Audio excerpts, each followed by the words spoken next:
And we're rolling. Okay, hello everyone. This is Derek's and I's Field Observation Group Report. Within this presentation, we will broadly go over the majority of our observed videos. However, both of us selected a few lessons that stuck out to us the most and have a deeper explanation on those videos. For our focus, we focused on differentiation, kind of having as our sentence or a little statement for our focus being, how do the teachers provide differentiation for ELLs? And differentiation is vital in any classroom because no two students are the same. Well, and according to some of our Lang 380 guest speakers, differentiation is one of the hardest aspects to a classroom, since you have to form a trusting relationship with all of your students and know how to accommodate to an entire classroom, which takes a lot of time. Okay, so for my observed videos, I based what I was going to watch on the topics that seemed interesting to me, and then I read the commentary of the video, and then I watched the lesson. I found it challenging just to observe the differentiation in the lesson if I didn't have the background of the students, so reading the commentary was what assisted me in writing my journals. For these three cases, some aspects that stood out to me the most was how all students are visibly different learners. As a student, I just see students as students, so observing a class showed me this new perspective that each student should be viewed differently in a class. For example, in case 1632, two students in class were extremely quiet, even with the other students being very energetic. The hesitant students really only participated with their partners and when the teacher called on them as non-volunteers. I think the teacher realized their hesitancy to participate in class, so she tried to create an environment where the students felt comfortable to take risks. In case number 976, the teacher commented that multiple students were ready to move into a mainstream English classroom, but others were still at the lower end of proficiency. To make the class successful, she split the discussion group so that the advanced students were partnered with advanced students and vice versa. This would make students that who are less advanced in English more likely to participate since they are not intimidated by the students with a higher proficiency. Also, the advanced students being paired with other advanced students can help them be challenged and less bored in class. But I still believe it would have been beneficial for the groups to be mixed so students can learn it from each other. Lastly, in case 954, I found it interesting that teachers had a newly immigrated student that be partnered with another student the entire class. This method is called peer-assisted learning, and this could be highly beneficial to this one student's academic career since they have someone they can rely on in the beginning of their English learning. This can also be beneficial for behavioral problems in the future since their peer learner is able to translate what the student is confused on instead of the teacher just moving on. Without the peer assistant, the student who just immigrated could have goofed off the majority of the class and not have learned anything. And then for the next 4 of these cases I watched, I noticed how well the teachers utilized EDI methods in their class. In case 192, the teacher chunked the political cartoon since one of her Ukrainian students' levels of English was really low and the student was overwhelmed by English. By chunking the information, it helped this one student to look at the political cartoon one symbol at a time rather than the whole picture, which without trunking could have discouraged the student from participating in class. In case 375, the teacher commented how most of her students were unable to attend preschool due to their economic situations, so they were behind in their English abilities. And these students' only exposure to English was in the classroom, so her lessons needed to be impactful and engaging for these students. To make class engaging, she had students sing a song about colors and numbers, which can aid with memorization. The teacher in case 375 also seems to be making meaningful connections with her students as she is invited to go to students' families parties, which knowing your students personally can aid how you implement differentiation in classroom, and students are more likely to show respect to their teacher in class since they know them personally. In case 1643, the teacher took the students' heritage into consideration when choosing the text for the students' discussions by having the students read a Mexican folktale. In Lang 380, Andrea Gonzalez's ideal toolbox, she stated that choosing the right text for your students can make a huge difference because students should be able to see themselves in the book they are reading. And that by the teacher choosing a Mexican folktale, most students would be able to relate to the text. For case 958, the teacher said she always has to take into consideration how some of her students have learning disabilities on top of their English learning. Like the teacher in case 375, she had to make the class very engaging for the students and very simple for the students to understand since some of them did have learning disabilities. The teacher in case 958 creatively displayed the grammar structure of because and so by smashing the students' origami they made in the beginning of the class. The students were tasked to explain the teacher's mistakes by using so and because. All of the students seemed very excited to participate in discussion, and it was one of the lessons I watched that had the most energy. Okay. So the first lesson that I viewed as very interesting was case 377. For this lesson, students were having a discussion based on the book, The Giver, and the teacher activated students' prior knowledge by having students compare the book to world events, such as China's one-child policy, which they previously learned about. The teacher made note on how almost all of her students are frequently absent because some of them came to the United States with only their siblings. The teacher attempts to make her class worthwhile to attend by making a book club in her class where they read and discuss together. Within this lesson, I noticed that the teacher did not correct the student's grammar if the sentence still held the same meaning. She was only looking to see if her students understood the text.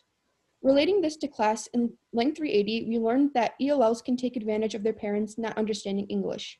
In this case, the students' parents have never told I have never been told by their students that they're constantly missing classes. They get school calls, but they depend on their students to translate, but the students translate the information incorrectly. Okay, and then the next case that I had a deep look into was case 1652. Within this lesson, students were tasked to be either a writer or reporter, and they had to present information on a form of government they were assigned to. Within this lesson, I noticed that the teacher was using the students' given names, which tells the students their teacher respects their native country and culture. The teacher also encouraged students to talk in their home language within the groups if they could not express their views properly in English, showing the students that their home language is a resource. Within the class, students seemed very comfortable and understood what was expected of them, due to how the teacher walked to every group to listen onto their conversations. One correction I have in regard to the teacher's teaching is how she does not give out names when she is questioning the students in class and asked, does everyone understand? According to EDI, students will not participate if non-volunteers are not called on, and ELs will most likely say they understand a concept even though they do not. So they can just move on in the lesson. And the last case that I had looked into was case 1619.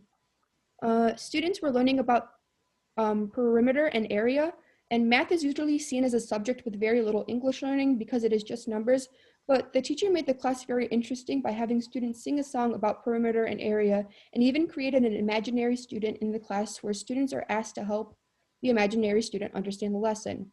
In our EDI textbook, we learned activities such as singing a song can help students learn concepts faster because it can be easier to memorize a catchy song in comparison to memorizing a definition.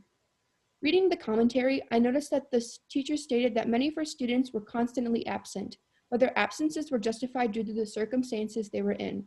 For example, some of her students go back to Mexico every weekend to visit their family.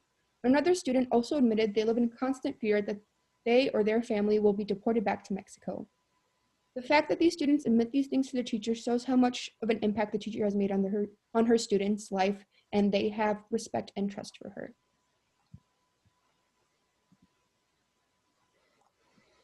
All right. So for my videos, I also, I would kind of look through the Atlas catalog, looking for topics that I thought might be interesting, especially in like an ELL context, and just got to work watching the videos and trying to make some observations, which was definitely pretty interesting to do, coming from for me in particular, coming from a non-education background.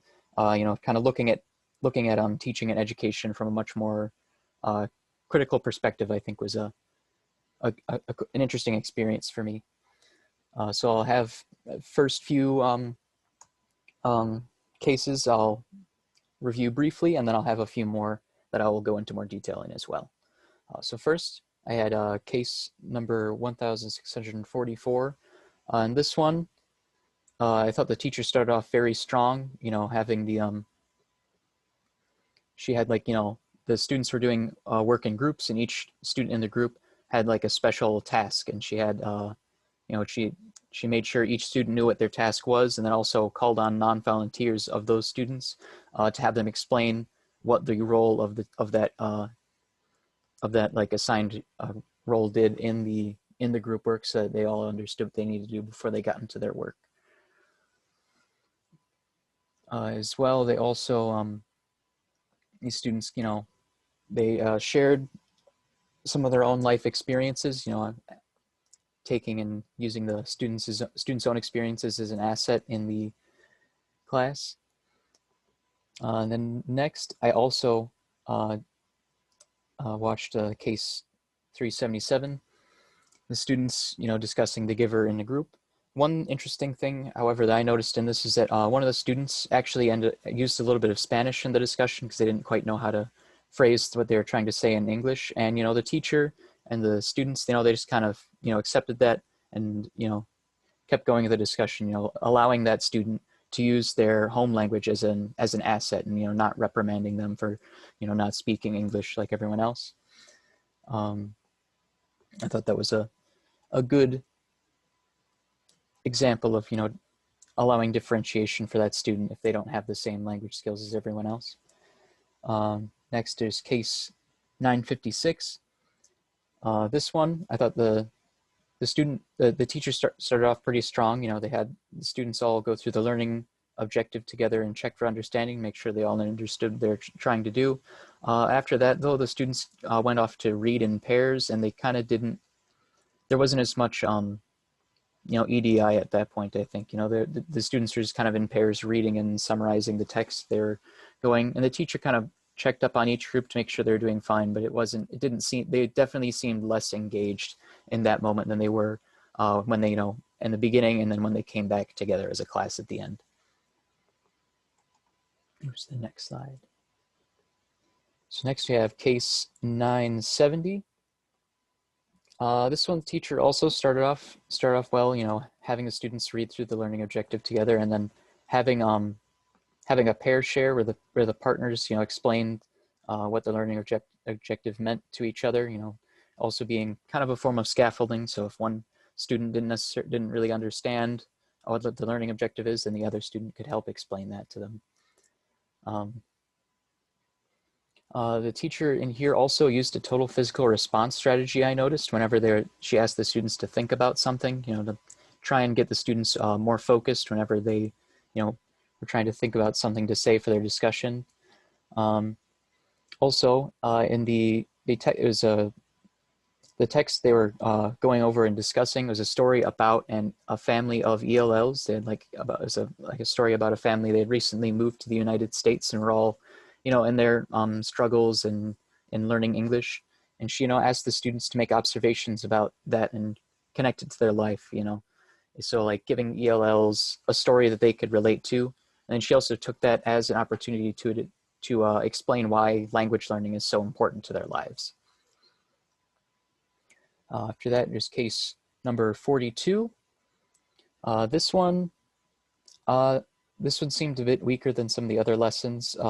According to EDI, you're supposed to always explain the content to the students first, and then go through exercises afterwards. But in this one, the teacher kind of started off basically asking the students to guess the definition to some like history and political like vocab, which the students may have never really heard of before, especially if they're ELLs, because it's kind of specific stuff to it's this sort of words you're probably not going to hear very often outside of an academic context.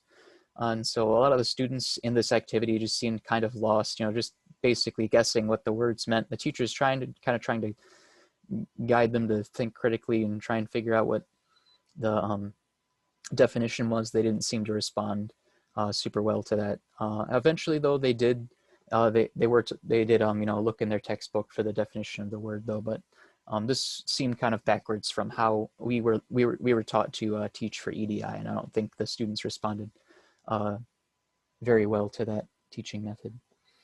Next, there's case 968, where this one the students were sorting pictures into different categories. The teacher kind of went around to each of the groups, calling on members, asking them why they put different pictures in different groups. The teacher also made sure to call attention to the quieter members. If there were some of the students that were more, comfortable speaking, she would always, call in, oh, find a quieter student, be like, oh, well, what does this person think about that? Allow, give them the opportunity to practice their language skills and to contribute to the discussion. There's also one group in this thing where they didn't seem to understand the task super well, and so the teacher made sure to explain it to them, so they were able to complete the task.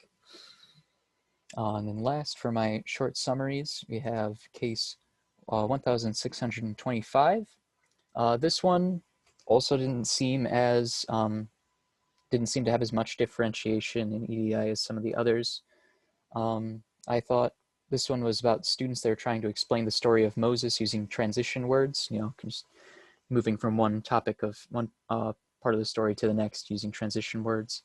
The teacher tried to encourage the students to use a wider variety, because the student was, saying just like and then. She's trying to get the student to use a wider variety of vocab. And she didn't just, accept it as it was. She made sure to ask questions and check for understanding, so that she could make sure that the student really understood the content of the story, rather than, just kind of repeating what they had already read. One thing that I thought was strange about this one, though, is that she only ever really asked one student in each group to summarize the story, which I think kind of it didn't allow for any differentiation, because you just have the one student explaining the whole story, and all the other students in the group kind of don't get a whole lot of opportunity to practice their own language skills. So now for my in-depth discussions. This one will be on case 971. This one was students, they were sorting different phrases and seeing if they thought they were simile, metaphor, hyperbole, or personification. And so, they'll go through each phrase, and then the teacher would ask questions to try and guide the students to the right answer, if they make sure that she understands their reasoning. So even if they might have said the correct answer right away, she always asks them, check for understanding, make sure that that they understood why it was the correct answer, and not just it's accepting that it was right and moving on right away.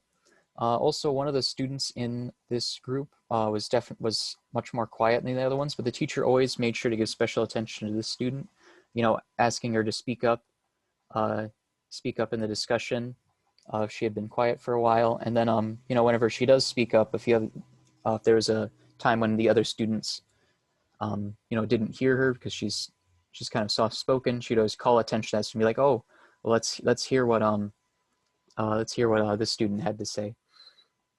Another thing that I thought was rather interesting is the discussion actually got sidetracked into talking about food for a little bit. But instead of just getting back on topic right away, the teacher took this as an opportunity for the students to talk about their cultures and kind of learn about their cultures, and have the students teach each other about their own home cultures. I thought it was a really neat way of making the students feel a lot more comfortable about that sort of thing.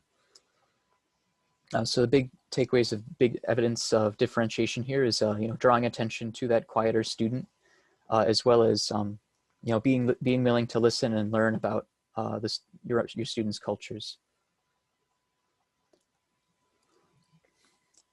Next, they have case 977. This one was like a literature lesson where they were trying to identify different parts of a story and then organize them into like a poster. And so students were all discussing the events of the story to try and figure out what they were doing with them. You had two groups in here. The one group, though, were kind of struggling to identify the conflict. And so the teacher came over to try and help them understand the conflict, trying to, first he tried to kind of explain it conceptually, but the students weren't really grasping what he was trying to say about it. So he switched tactics, and he tried to give some examples of conflict from previous stories that they had read in class, trying to explain it through examples. He kept switching different strategies until he found one that that worked for the group, and the group seemed to understand. And then after that, you check for understanding, asking, it's like, okay, so what do you think the conflict is in this story? And, he made sure that they understood, and, he never got frustrated. Like if one strategy wasn't working, he would switch to a new one until the group understood. This being said, he didn't neglect the other group. He would give a little bit of help to the one group, and then you would go a quick checkup on the other group. The other group seemed to be doing fine, though. They're all working together, to write sentences and spell words for their, to make their poster. So you'd make sure they were still doing fine, and you'd come back and help teach the other group to make sure they understood. So the two main pieces of evidence for differentiation here is the teacher giving special attention to the group that's struggling to make sure that they understand, and then allowing the group that understood more freedom, just giving them freedom to work and accomplish their tasks. So giving attention to students that need it, rather than just teaching everyone as if they're the same. And for my last in-depth discussion, this is case 960. In this one, it was about geography. The students were going to watch a video and then discuss things they observed about geographical features in the video. The teacher starts off with activating prior knowledge for the Spanish-speaking ELLs by including a Spanish cognate word for one of the vocab words in the learning objective, to try and help the Spanish-speaking ELLs more easily understand the topic they were discussing in class. The teacher is also very explicit in explaining to the students what she wants them to accomplish with the activity. She's like, okay, so while we're watching this video, I want you to be looking out for these things, so that they know what they're supposed to be doing while they're doing the video. And also while they're watching the video, sometimes the students will ask her to pause the video so they can look and make observations and think about what's happening. So they can do that. And she accommodates those students. So she'll pause it for a little bit and give the students a chance to think and make their observations. And then once they're done watching the video, the teacher also provides a framework for the questions. So she asks questions about the geography of the places that they were looking at in the video. She provides a framework for how she wants the students to respond, so that the ELLs that might not be as comfortable with their English speaking skills, they already have an example of how to make the sentence for their response, so they can more easily participate along with their native English speaking peers. So the main evidence of differentiation here was providing that cognate word for the learning objective to help the Spanish-speaking ELLs understand the content, pausing the videos to give the students a chance to think, and then also providing that framework for the students to answer the question.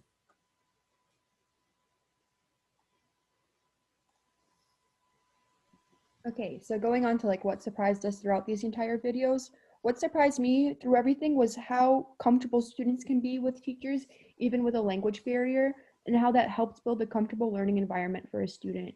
In case 1619, a lot of the students told teacher about stories of abuse and fears of deportation, and I found it very shocking that students were comfortable enough to share that information with their teacher. And then Derek. One thing that really surprised me is just how big of a difference the seemingly small EDI strategies can make on one's teaching. It's just little things like always checking for understanding and being very direct and explicit with how you're trying to explain your content and make sure the students all know exactly what's going on. Like with the one where it was where the teacher is trying to get the students to guess the meaning of words they hadn't necessarily heard before. The students didn't seem very engaged in that. They're just kind of trying to guess and move on. But for example, the last one I talked about, the students were all very excited and engaged the whole time. The teacher is very upfront about what she expected from the students, and the students were able to really easily respond to that, I think. Okay, and what I learned out throughout all these videos is that you cannot teach who whom you do not know. So you can't effectively teach your students if you teach them all in the same way. You have to know what type of learners your students are and their interests, and you have to know how to implement that knowledge into your teaching to have a better outcome for your students. And then my main takeaway that I got from this was that you have to teach to your students' needs and not to your own expectations. Because differentiation is really important here.